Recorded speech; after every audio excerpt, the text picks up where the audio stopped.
কেমন ভালোবাসে নবী আম্মা খাদিজা, কেমন ভালোবাসে নবী আম্মা খাদিজা, যে ভালোবাসায় খুশি হতেন আল্লাহ দয়াময়, যে ভালোবাসায় খুশি হতেন আল্লাহ দয়াময়। কেমন ভালোবাসে নবী আম্মা খাদিজা, কেমন ভালোবাসে নবী আম্মা খাদিজা, যে ভালোবাসায় খুশি হতেন আল্লাহ দয়াময়, যে ভালোবাসা খুশি হতেন আল্লাহ দয়াময়। ধনী ঘরের মেয়ে হয়ে আম্মা খাদিজা নবীর কাছে এসে বলে করে বোঝে নিকাহ। ধনী ঘরের মেয়ে হয়ে আম্মা খাদিজা নবীর কাছে এসে বলে করে বোঝে নিকাহ। নবী বলে ও খাদিজা কেন চাও আমায়, নবী বলে ও খাদিজা কেন চাও আমায়, রতনকে রতনী ছেড়ে অন্য কেহ নয়, ও রতনকে রতনী ছেড়ে অন্য কেহ নয়। কেমন ভালোবাসে নবী আম্মা খাদিজা, কেমন ভালোবাসে নবী আম্মা খাদিজা, যে ভালোবাসায় খুশি হতেন আল্লাহ দয়াময়, যে ভালোবাসায় খুশি হতেন আল্লাহ দয়াময়। দিনের দাওয়াত দিতে গেলেন নবী, কোনদিন রাত 12টা, কোনদিন 1টা, কোনদিন 2টোর সময় আল্লাহ রসুল বাড়িতে আসতো। দয়ার নবী রাত বেরাত বাড়িতে এসে দরওয়াজার সামনে দাঁড়িয়ে আসসালামু আলাইকুম ইয়া আহলাল বাইত এই সালাম দেওয়ার পর একবার দরওয়াজায় টোকা মারলো, একবার। আল্লাহ রসুল বাড়িতে এসে কোনোদিন দরওয়াজায় এরকম দুবার টোকা মারার প্রয়োজন হয়নি। বাড়িতে এলো, সালাম দেওয়ার পর একবার টোকা মারলো, সঙ্গে সঙ্গে দরওয়াজা খুলে গেল। আল্লাহ রসুল বলছেন ও খাদিজা তুমি কি সারা রাত ঘুমাও না? আমি একবার দরজার টোকা মারার সাথে সাথে তুমি কেমন করে দরজা খোলো খাদিজা, তুমি কি ঘুমাও না? আম্মাজান খাদিজা বলছে হে আমার স্বামী, হে আল্লাহর পয়গম্বর, আপনি যখন বাইরে থাকেন আমি খাদিজা ঘুমোতে পারি না, বড় টেনশন হয়, বড় ভয় হয়, না জানি কাফেরেরা আপনার উপর কোনো আক্রমণ করলো কিনা, আপনার কোনো ক্ষতি করে দিল কিনা, এই চিন্তায় আমি খাদিজা সারা রাত ঘুমাই না, আপনার জন্য দরওয়াজায় গোড়ায় বসে বসে অপেক্ষা করি। আমার মায়েরা পারবেন? ছেলে যদি অফিসে চাকরি করে রাত 12টার সময় বাড়ি এসে দরজা টোকা মারা দূরের কথা, ঘুষি মেরে কিল মেরে লাথি মেরে দরজা ভেঙে গেল, আমার মায়েদের ঘুম ভাঙে না, সব জান্নাত থেকে ঘুরে বেড়াচ্ছে। উতি বলে আমার স্বামী পায় তাহলে আমার জান্নাত। ওরে আল্লাহ, কি জান্নাত যে আল্লাহই ভালো জানে।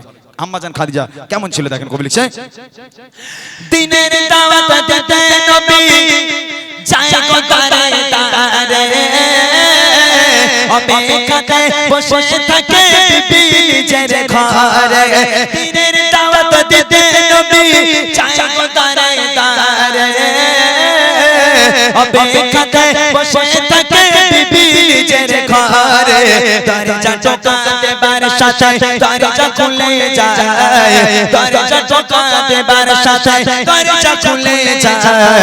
বিবি বলে আপনি ছাড়া ঘুম নাহি হয়, ও গো বিবি বলে আপনি ছাড়া ঘুম নাহি হয়। কেমন ভালোবাসে নবী আম্মা খাদিজা, কেমন ভালোবাসে নবী আম্মা খাদিজা, যে ভালোবাসায় খুশি হতেন আল্লাহ দয়াময়, যে ভালোবাসায় খুশি হতেন আল্লাহ দয়াময়।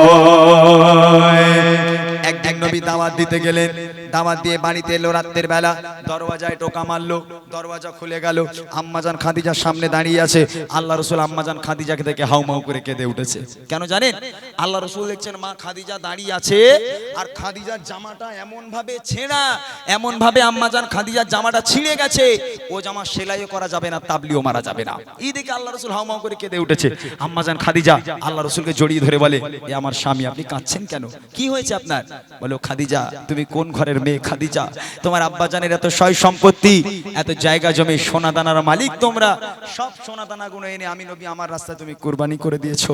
ও খাদিজা আজকে তোমার অবস্থা দেখো, তোমার জামাটা এমন ভাবে ছিঁড়ে গেছে, আমি স্বামী হয়ে সেলাইও করে দিতে পারবো না, ও জামা তাবলিও মেরে দিতে পারবো না। ও খাদিজা আমি তোমাকে ভালো রাখতে পারলাম না। আম্মাজান খাদিজা বলছে, হে আমার স্বামী, আমি আপনার কাছে কোনোদিন কষ্ট পাইনি, আলহামদুলিল্লাহ ভালো আছি, তবে তিনটে আবদার আছে, রাখবেন? আল্লাহ রসুল বলছেন, ও খাদিজা তোমার তিনটে কি আবদার আছে তুমি আমাকে বলো। আম্মাজান খাদিজা বলছে, আমার প্রথম নম্বর আবদার, আমি খাদিজা যেদিন ইন্তেকাল হয়ে যাব, আমি খাদিজা যেদিন মারা যাব, দোকান থেকে কাফন কিনে পরালে আমাকে হবে না, তাহলে আপনার এই পিরান, আপনার এই জুব্বা মোবারক আমাকে কাফন করে দিতে হবে। দ্বিতীয় নম্বর আবদার হলো, আমি খাদিজা যখন আমাকে কবরে শোয়ানো হবে, কবরে শোয়ানোর আগে আপনি নিজে কবরে নামবেন, কবরের চারপাশটা একবার হাঁটবেন, কেন আমি খাদিজা কবরের আযাবের ভয় পাই, কবর যদি আমাকে আযাব দেয়, পিষে দেয়, আপনার পায়ে ছাপ থাকলে কবর আমাকে আর আযাব দিতে পারবে না। আর তিন নম্বর আবদার হলো, মুনকার নাকির ফারিস্তারা যতক্ষণ আমার সওয়ালের জবাব না করবে, আমার কবরের ধার থেকে আপনি উঠতে পারবেন না, কবরের ধারে বসে থাকতে হবে। এই তিনটা আবদার আমার রাখবেন? আল্লাহ রাসূল বলেন, ও খাদিজা তোমার তিনটা আবদার আমি মেনে নিলাম, তিনটা আবদার তোমার পূরণ করব।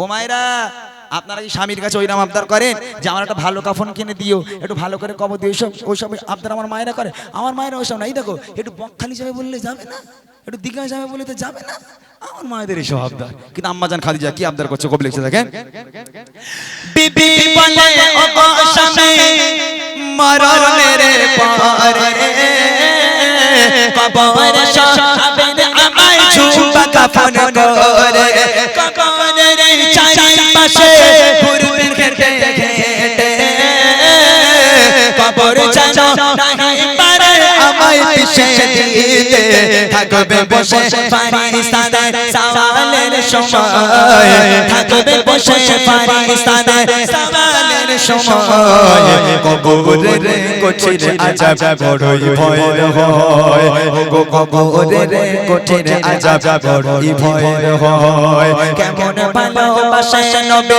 আম্মা খাদিজা, কেমন ভালোবাসে নবী আম্মা খাদিজা, যে ভালোবাসায় খুশি হতে আল্লাহ দয়াময়, যে ভালোবাসায় খুশি হতে আল্লাহ দয়াময়। ইন্তেকাল হয়ে গেল, আম্মাজান খাদিজা মারা গেল। প্রথম নম্বর আবদার, পিরান দিয়ে কাফন তৈরি করতে হবে, আল্লাহ রাসূলের জুব্বা দিয়ে, আল্লাহ রাসূলের জুব্বা দিয়ে কাফন পরানো হলো। দ্বিতীয় নম্বর আবদার, আল্লাহ রাসূলকে কবরে নামতে হবে, আল্লাহ রাসূল কবরে নামলো, কবরের চারপাশটা একবার হাঁটলো, হাঁটার পরে এবার আম্মাজান খাদিজাকে কবরে শোয়ানো হলো। কবরে শোয়ানোর পর মুখটাকে কোন দিকে রাখতে হয়? পশ্চিম দিকে, কেবলার দিকে মুখ রাখতে হয়। আম্মাজান খাদিজাকে কবরের মধ্যে শুইয়ে যতবার মুখটা নিয়ে কেবলার দিকে ঘোরায়, আম্মাজান খাদিজার মুখটা অটোমেটিক আসমানের দিকে হয়ে যায়।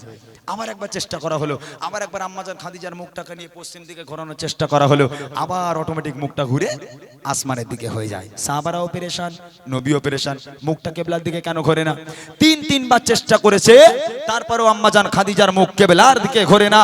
সঙ্গে সঙ্গে আল্লাহ পাক আমার নবীর কাছে খবর পাঠালো, এ আমার বন্ধু, চিন্তা করবেন না, চিন্তা করার কারণ নেই, আমি আল্লাহ খাদিজাকে এত পছন্দ করি, আমি আল্লাহ খাদিজাকে এত ভালোবাসি, আমি আল্লাহ চাই না খাদিজার মুখটা কেবলার দিকে থাক, কেননা খাদিজা দ্বীন ইসলামের জন্য, কোরআনের জন্য, আমি আল্লাহ আমার জন্য এত কষ্ট করেছে, এত রক্ত ঝরিয়েছে, এত কুরবানি করেছে, আমি আল্লাহ এত খুশি হয়ে গেলাম খাদিজার উপর, আমি আল্লাহ চাই খাদিজার মুখটা আসমানের দিকে হয়ে থাক, যাতে করে আমি আল্লাহ আরশে মুআল্লায় বসে বসে আমি আমার খাদিজাকে প্রতিনিয়ত দেখতে পারি। একবার জোরে বলুন না সুবহানাল্লাহ। কি ভালোবাসে আমার আল্লাহ আম্মাজান খাদিজাকে। প্রশ্ন করেছিলাম না, আল্লাহ পাক কাকে সালাম পাঠিয়েছিল?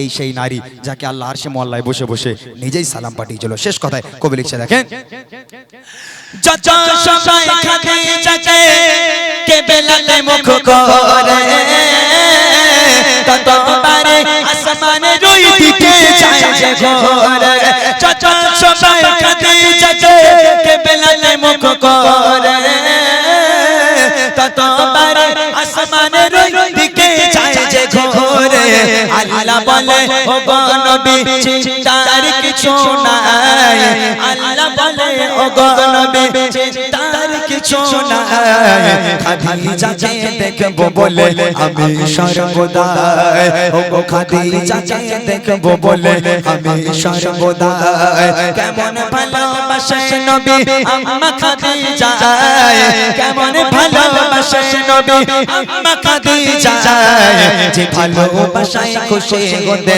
আল্লাহ দয়াময়, যে ভালোবাসায় খুশি হতে আল্লাহ দয়াময়, যে ভালোবাসায় খুশি হতে আল্লাহ দয়াময়, যে ভালোবাসায় খুশি হতে আল্লাহ